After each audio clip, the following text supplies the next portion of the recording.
For the Social Justice Advocacy Experience Project, I volunteered at City Mission of Findlay. This is a Christian organization that provides food, shelter, and clothing to those who are without.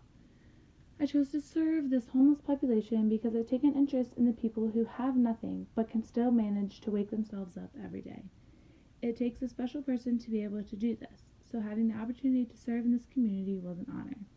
I also love to learn the stories of these people because they often come from such an interesting history, and what in the history that got them to this point is always interesting.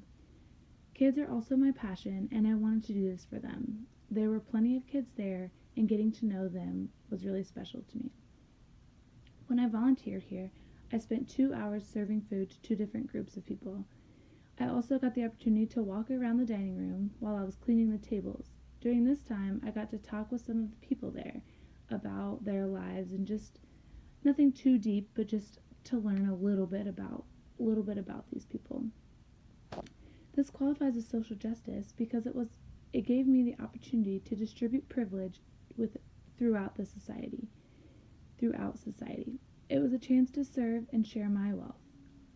Not so much my monetary wealth, but my spiritual and physical wealth. I am spiritually and physically wealthy, and I'm able to use that to spread help to those who are less wealthy at this point in time. With this experience, I learned that social justice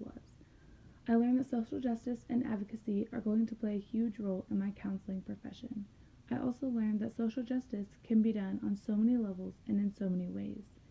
There is no one way to provide social justice, as long as I got out there and did something. Really, anything I can. While doing this, I learned a lot about the homeless population. Just talking to a few of the people, it was obvious that there were people who were really trying to get back on their feet. They were also all very willing to help clean up when they were done, return their dishes, do different things they could just to pay back everything they were being provided. There were people who jumped at the opportunity to take out the trash and jumped at the opportunity to sweep the kitchen floors just because they didn't want to be just reaping the benefits, but they also wanted to give back, which I thought was really interesting. I learned that about myself that I'm actually quite sheltered. I never really I don't have a problem with anyone, and I learned that just comes when I'm in my element. I don't really have a problem when I'm talking to someone where I'm comfortable.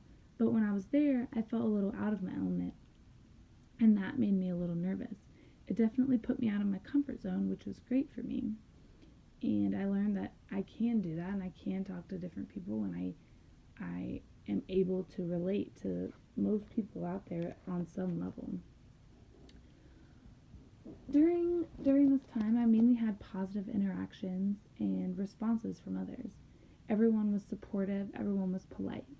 I only got the opportunity to engage with a few of the people there, but all the people there seemed to be regulars, and they were also very accepting of me, the new person, which is something I was worried about because oftentimes these people who are regulars will be tight-knit, close to each other, know each other, and maybe not be as willing to let an outsider in.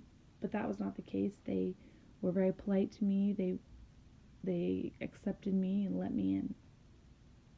When I was talking to others about what I was doing, such as family and friends, a lot of people said to me to be careful, just to be careful with maybe that population, or I don't know, that experience, which just showed me the extent of how negative their stigma is on the homeless population, and a place like this where it's supposed to be a place that's reaching out and helping people, but there's a stigma that's put on the people that actually use it, which it was kind of eye-opening to me to see. I didn't like that, and I want to be able to get rid of that.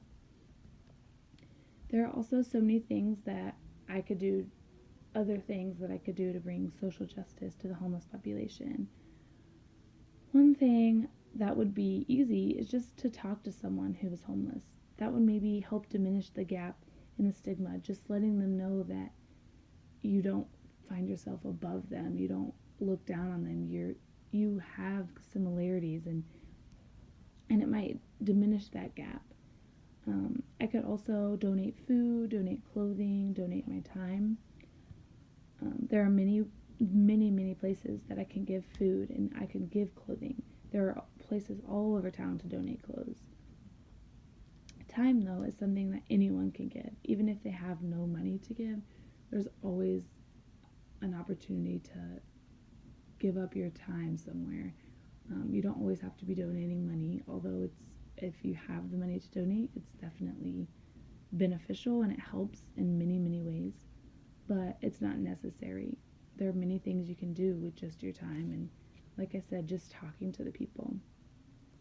So that was my social justice advocacy experience, and it was a really interesting one, and I learned a lot, and I can't wait to do more in the field.